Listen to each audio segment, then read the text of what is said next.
महाभारत के भीषण युद्ध कुरुक्षेत्र में एक और पितामह भीष्म के नेतृत्व में कौरव सेना और दूसरी ओर सेनापति धृष्टद्युम्न के नेतृत्व में पांडव सेना एकत्र हुई।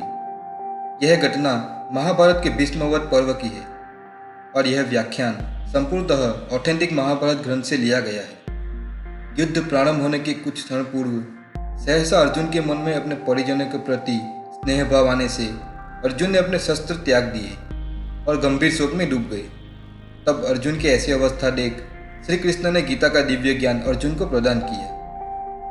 तत्पश्चात महाराज युधिष्ठिर ने अपने आयुध नीचे रख दिए और हाथ जोड़कर पितामह भीष्म, गुरु द्रोण, कृपाचार्य और शल्य जैसे गुरुजनों से बारी बारी युद्ध की आज्ञा मांगी।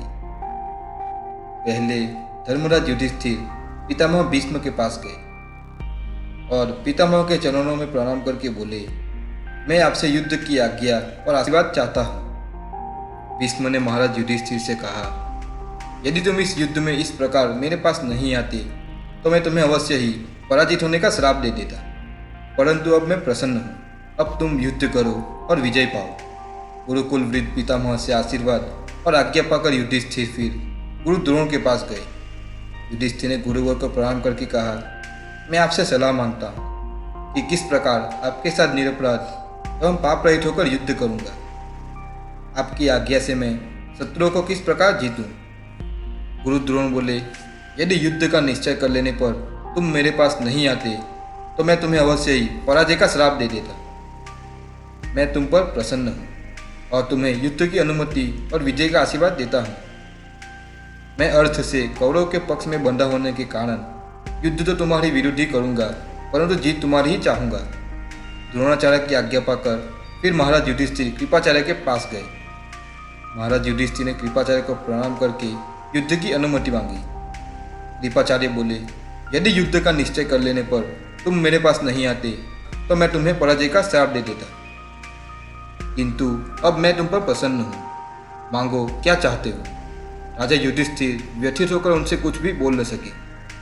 कृपाचार्य समझ गए कि युधिष्ठिर क्या चाहते हैं, अतः वे बोले, मैं अवध्य हूँ, जाओ युद्ध करो और विजय प्राप्त करो।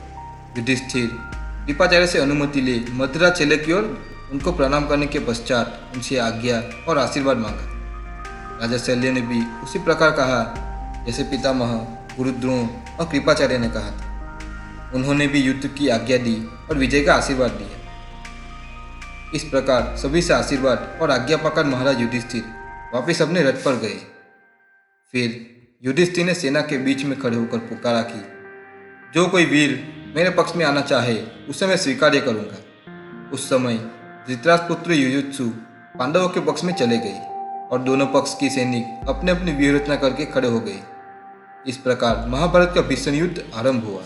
चैनल को लाइक करें, सब्सक्राइब करें और शेयर करें तथा बेल आइकन को प्रेस करें।